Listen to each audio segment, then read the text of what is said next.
पुढील काही वर्षात देशातल्या अनेक रेल्वे स्टेशन्सचं रूपडं पालटणार आहे।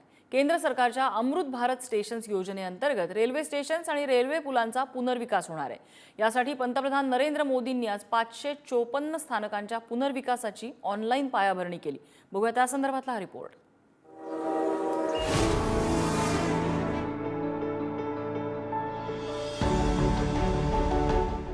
भारतातील रेल्वे स्थानकांचं चित्र गेल्या काही वर्षात बदलू लागलंय।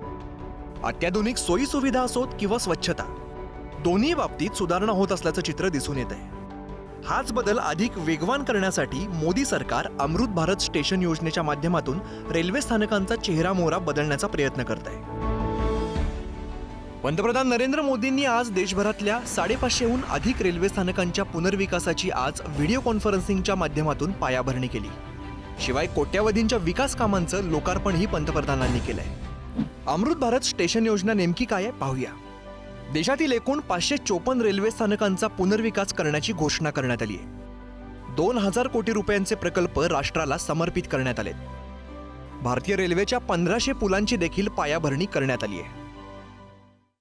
अमृत भारत स्टेशन उस शहर की विशेषता से दुनिया को परिचित कराएगा। साथियों, बीते 10 वर्षों में हम सभी ने एक नया भारत बनते देखा है और रेलवे में तो परिवर्तन साक्षात हम अपनी आंखों के सामने देख रहे हैं।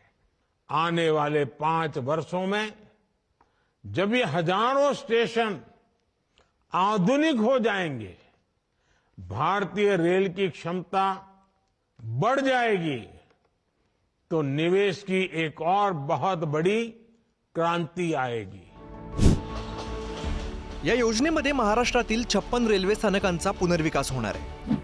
Jogeshwari, Diva, Byculla, Malad, Vidyavihar, Belapur, Dharmabad, Lower Parel, Kurla, Amalner, Pachora, Marine Lines, Dharangaon, Titwala, Hadapsar, Sangli, Grant Road, Wadala Road, Charni Road, Dudhani, Chinchwad, Prabhadevi, Jeur, Matunga, Sandhurst Road, Palghar, Mumbra, Urali, Murtizapur, Kedgaon, Igatpuri, Karad, Itwari, Manwat Road, Chinchpokli, Rotegaon, Baramati, Himayatnagar, Bhokar, Tumsar Road, Lonand, Deolali, Nandura, Nandgaon, Lasalgaon, Nandurbar, Dhule, Raver, Shahad, Savda, Dehu Road, Wathar, Umri, Bhandara Road, Kamptee, Amgaon या रेल्वे स्थानकांचा यात समावेश आहे। देशात आमूलाग्र बदल होत असल्याचं सांगत मुख्यमंत्री एकनाथ शिंदेंनी पंतप्रधानांचं कौतुक केलंय। अमृत भारत स्टेशन विकास योजना आज खरं म्हणजे एक ऐतिहासिक कार्यक्रम झालेला आहे। आदरणीय प्रधानमंत्री मोदी साहेबांच्या शुभ हस्ते 554 रेल्वे स्टेशनचा कायाकल्प झाला। एक रेल्वेमध्ये क्रांती घडलेली आहे। आज सर्वसामान्य माणसाला रेल्वे प्रवास सोयीचा, सुखकर, आरामदायी व्हावा यासाठी रेल्वे खूप मोठ्या जोरदारपणे कात टाकते, विकासाकडे जाते। याचं सगळं श्रेय जे आहे आदरणीय प्रधानमंत्री मोदी साहेबांना आहे। निवडणुकीच्या तोंडावर रेल्वे स्थानकांच्या पुनर्विकासाची सरकारनं पायाभरणी केली आहे। या रेल्वे स्थानकांच्या पुनर्विकासाला काही वर्ष लागणार आहेत। मात्र सध्या सत्तेवर असणाऱ्या सरकारची पुनर्निर्मिती होणार की नव्या सरकारची पायाभरणी देशातील जनता करणार हे समजायला मात्र काही महिने उरलेत। ब्युरो रिपोर्ट, पुढारी न्यूज।